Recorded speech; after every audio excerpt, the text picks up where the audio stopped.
a.k.a. Oscar from the #1 show, The Walking Dead, and I'm here to let you all know that I, Vincent M. Ward, love The Walking Dead news. Peace. How are you doing today? I'm good. I can't complain. Great, great. We saw How you feel? pretty good. We actually just had an ice storm last night, so your weather's probably better than ours. Where y'all at? Muncie, Indiana. I'm from Dayton, Ohio. Oh, okay. wow. Okay. I'm from Dayton, so I mean, if y'all got it, then I'm sure my parents got it too. So Probably. yeah. Definitely. We saw that you did several interviews today. I hope you're not worn out already.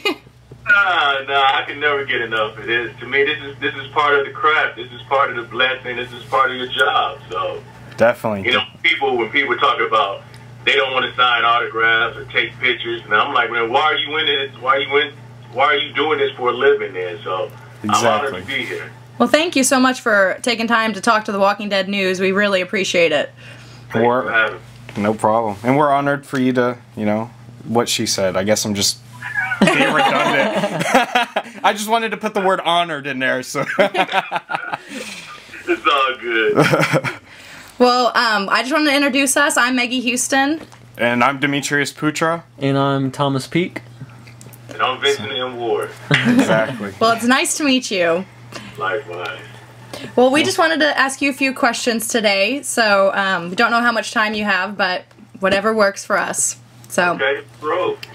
Well, we had a little icebreaker question. We talked to Lou Temple on Wednesday, and he was he was giving us all sorts of coffee suggestions. So we thought we'd break the ice and ask you, do you have any coffee suggestions or drink preferences? Actually, I don't. I don't drink coffee. I don't even drink pop. Which out here they say soda. I don't even drink pop. I just stick to like. Cran grape is my drink. I love cran grape. I'll probably overdose on cran grape. I mean, right now you just got to get you some hot chocolate. Yeah, I know how it is. I grew up, like I said, I grew up in Dayton, Ohio, so I definitely know how it is about the cold weather. Just stay indoors. Yeah. So we'll go ahead and start with. How did you come about getting the part of Oscar in The Walking Dead? You know, I just auditioned. I auditioned. You know, I'm pretty sure Lou told you that, you know, you got fake sides and fake character names. When I got to the set, I'm like, yeah, I'm here. I'm Mouse. The guy who played Big Tiny, he was like, wait a minute, I'm Mouse. And I'm like, oh, hell, we being punked. I didn't, you know... I just auditioned, but I really didn't know what I was getting myself into. I didn't know they had such a huge fan base. I didn't even know anything about the show, to be honest with you. 2 years ago, a friend of mine was like, you should be on this show called The Walking Dead. And I was like, what is it about? She said, it's about zombies. I said, why would I want to be on a show about zombies? 2 years later, here I am. well, there you go. And what was the atmosphere on the set like? It was professional. It was professional. It was family. They made me feel like my first day, I need you. You need me. Let's make greatness. You know, of course, we all know that Andy, a.k.a. Rick, is the leader. He's the leader on screen and off screen. And you want somebody like that because he's so positive and he's so, I mean, the guy's just nice. I'm like, damn. Always like this, and he was always like that every day. When you get in a situation like that, it's just a blessing to be on a set where everybody from A to Z is cool. Yeah. You know, I don't care if you got to be at work at 5 o'clock in the morning. You don't mind because it's like I'm about to go do something great. I'm having fun doing it, and you want to be there. Right. Awesome. Did you bond with any cast member in particular on set? Lou. That's what I was gonna ask. my man Lou. Me and Lou, we have definitely had a nice friendship, and we're actually gonna try to work on the show, getting a show together with me and him. Ooh. Wow. Like a spinoff maybe, or just a different show. And actually, Irony T-Dog, he's here. He's in LA for the next couple weeks, and we're supposed to be hanging out tonight. So definitely Andy, Irony, and Lou. Awesome. That's great. It's good to know. I was curious because you know how Lou Temple had a completely different character story on how he was supposed to kidnap one of the kids and go off on his own and stuff. So I was curious if Oscar actually ended up having a different role than what you expected. It was sort of close to it. I know when I auditioned, it was like I was looking for a picture that was behind the toilet. When it stole the picture. So it was like, it really wasn't too far from it. But a lot of the shows are doing that nowadays because unfortunately people are leaking the stories. Right. Which is not fair. It's not fair to the to the show, and it's not fair to the fans. I mean, everybody wants to know something, but they really don't want to know anything. They really like, okay, I just wait till the next week to know. Plus, we're not trying to get sued by saying anything. Yeah. Yeah, every week we had to sign papers saying, non-disclosure. So, yeah, keep your mouth shut. That's the easiest thing to do. Well, when you said the line, I ain't never pleaded for my life, and I ain't about to start now, did you feel that it was going to leave as big of an impact on fans as it has? I had no clue. I hadn't even seen the show yet. What was that? That was like the 4th episode? Yeah. Something like that. Somewhere around there. I didn't see season 1 and 2 until after the 4th episode. And what's funny is the characters from the 1st and 2nd season are totally different from this season. Oh yeah. First and 2nd season, it's like, who is these wimps? Now, this 3rd season, like, everybody's hard. I'm like, damn. And that actually happened to me before. As far as that, I ain't never pleaded for my life. I had a gun, being in Dayton, at White Castle. White Castle. Yeah, so I love White Castle. Something to hurt real good, go to White Castle.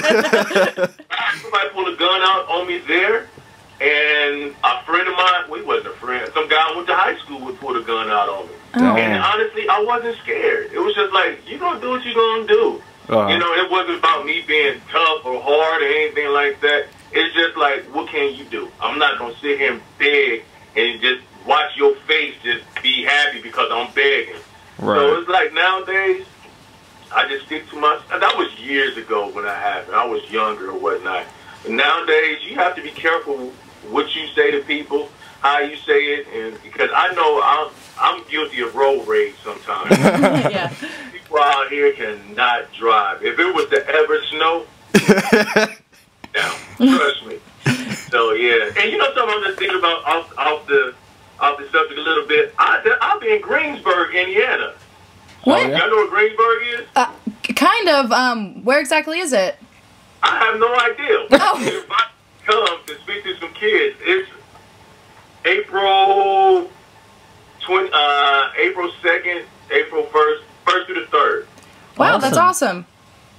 Yeah, I guess it's a high school out there, Greensburg High School in Indiana. So I feel like I think it's really kinda close. close. I think it's close. It's definitely sounding familiar, so that's really cool. yeah, so write that date down, and maybe y'all can come up there and chill with your boy a little bit. Oh yeah, definitely. So it's just Greenberg's high school? Yeah, Greenberg High School. Okay, cool. I'm looking down because it just popped in my mind. Awesome. Yeah, we're actually going to Texas Frightmare also in Houston, and we saw that you're on the guest list for that too. So In Houston? no, Dallas. Dallas. My bad. Oh, okay, yeah. I'm there. I'm definitely there. So we'll definitely be there also to Okay, talk to you. I hope I can see y'all before then. Oh yeah, definitely, man. Awesome. Sounds Because good. I think Greensburg is really close. Yep. I don't think it's far at all. Yeah, if we can make it, we'll be there and hopefully meet up with you. Huh? If we can make it, we'll be there and hopefully meet up with you. That's what's up. I just wanted to throw it out there. Yeah, definitely. So Very cool. awesome. The set question. Do you have anything special that you kept from the set? Memories. Yeah. They don't let you keep anything. Remember, everything is very secretive. So Yeah. nah, just memories. Cool. Yeah, and sometimes I sit here and I just smile, or you know, look at some of the reruns. And I think one of the coolest things about this season is my mom. Every time I call home, she will always recite one of my lines. I'm like, Mom, just say hello, please. She's like, grow some balls. I'm like, ah! And, you know, I said that to Axel. Yeah. One of the parts. So she just was just throwing lines out. I'm like, okay, actress. Well, you know, moms are always the biggest supporters. I love my mom. Love my mom. That's great. It's good. How were you feeling when you found out that you weren't going to make it out of Woodbury? I knew I wasn't going to make it. I said, Lou, I ain't coming back. I said, if I go to Woodbury, I have a feeling I'm not coming back, man. He's like, oh, bro, don't say that. So what happened? I didn't come back. Got that trip that I wasn't coming back. I was sad. Yeah. And I got, you know, used to everybody, and you know, I felt like I knew how many episodes I was going to do, but in the same breath, I felt like it was an opportunity that they might keep me around because of the storyline, me getting closer to the group, and actually the fans. Yeah. You know, the supporters. You know, it was like, it made me feel good because, you know, everybody was like, why did you have to die, and why did you die like that? You know, I thought I was going to go out and, like, Scarface or something, you know, like, Denzel on Training Day, something like that. Like, wow, he's gone. Yeah. It was like I was sad, but I was a little angry too. Yeah. Right. I knew I was leaving, but the angry part because once I finally watched it, it was just like, that's, you know, whatever. Well, yeah, you're definitely missed on the show. Yeah, and then